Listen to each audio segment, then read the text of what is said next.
मला असं वाटतं की विधानसभेच्या अध्यक्षांची निवड देखील या संपूर्ण प्रक्रियेमध्ये होणार आहे. ते आपण सांगितलेली वस्तुस्थिती जर खरी असेल तर हा प्रश्न कोणी तिथं आणला याची देखील माहिती घ्यावी लागेल आणि अशा पद्धतीनं प्रश्नावली तयार करणारे जे कोण आहेत असतील त्यांना देखील समज द्यावा लागेल.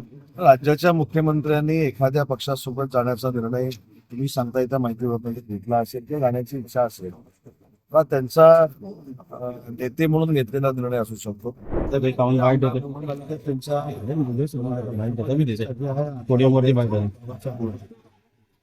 आणि मला असं वाटतं की विधानसभेच्या अध्यक्षांची निवड देखील या संपूर्ण प्रक्रियेमध्ये होणार आहे आणि मंत्रिमंडळाचा विस्तार योग्य वेळी माननीय मुख्यमंत्री आणि दोन्ही उपमुख्यमंत्री करतील याच्यावर आमचा सगळ्यांचा पूर्ण विश्वास आहे. पक्षीने खातेवाटप अद्याप झालेलं नाहीये, त्याबद्दल काय सांगितलं?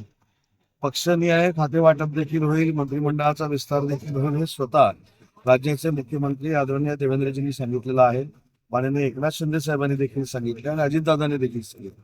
त्याच्यामुळे हे तीन नेते लवकरात लवकर बसून मंत्रिमंडळाच्या विस्तारासंदर्भामध्ये चर्चा करतील आणि लवकरात लवकर मंत्रिमंडळाचा विस्तार होईल.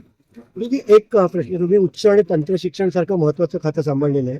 एमपीएससीच्या परीक्षा जी झाली पूर्व परीक्षा, त्याच्यामुळे 41 नंबरचा प्रश्न होता, शिक्षणामुळे स्त्रियांची प्रजनन क्षमता कमी होती आणि 4 कारणं दिलेली. अतिशय बुरसटलेल्या पद्धतीने हा प्रश्न विचारला.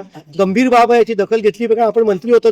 पहिली गोष्ट म्हणजे आपण सांगितलेली वस्तुस्थिती जर खरी असेल तर हा प्रश्न कोणी तिथं आणला याची देखील माहिती घ्यावी लागेल आणि अशा पद्धतीनं प्रश्नावली तयार करणारे जे कोण आहेत असतील त्यांना देखील समज द्यावा लागेल आणि या संदर्भामध्ये मुख्यमंत्री आणि दोन्ही उपमुख्यमंत्री नक्की निर्णय घेतील अशी मला खात्री आहे.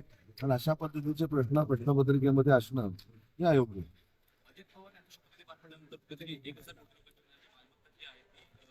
आहे. दिल्ली कोर्टाने कसं पाहते या घटनेकडे सोबत झाल्यानंतर लगेच अशी प्रकारची घटना. मला या घटनेबद्दल काही देखील माहिती नाही. आज विधिमंडळाच्या 288 आमदारांना शपथ देण्याची प्रक्रिया आजपासून सुरू होते.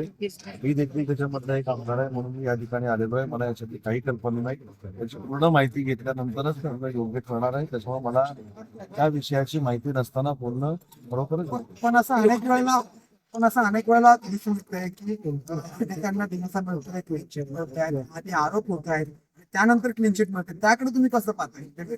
आज मी फक्त महाराष्ट्राच्या जनतेनं हे आम्हाला माहितीला मॅन्डेट दिलेला आहे. आम्ही 234 पेक्षा जास्त आमदार विधिमंडळामध्ये महायुतीचे निवडून आलेलो आहोत आणि ते शपथ घेणार आहोत.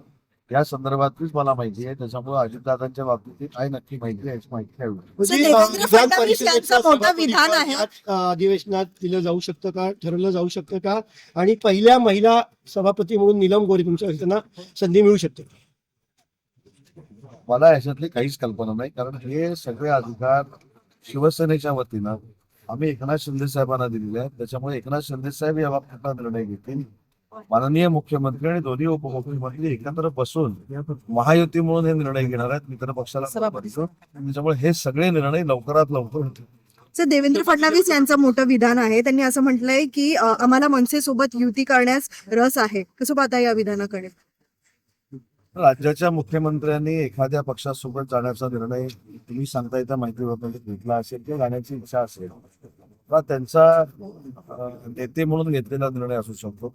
आम्ही शिवसेना म्हणून काम करतो. या बाबतीतला देखील निर्णय माननीय एकनाथ शिंदे साहेब हे राज्याचे उपमुख्यमंत्री आहेत, आमच्या शिवसेना पक्षाचे ते मुख्य नेते आहेत.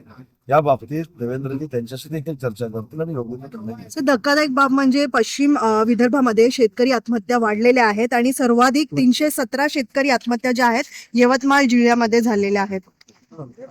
आत्महत्येबाबत देखील काही आत्महत्या होऊ नयेत म्हणून मागच्या सरकारमध्ये आपल्याला माहित असेल की अनेक निर्णय घेण्यात आलेले आहेत. या सरकारमध्ये देखील आत्महत्यांचं प्रमाण कमी होऊन या पूर्णपणे थांबाव्यात यासाठी आम्ही काम करू आणि अतिशय कायमस्वरूपी तोडगा या संदर्भातला शेतकऱ्यांच्या बाबतीमध्ये निघाला पाहिजे आणि तो कायमस्वरूपी तोडगा निघण्यासाठी आम्ही प्रयत्नशील राहू.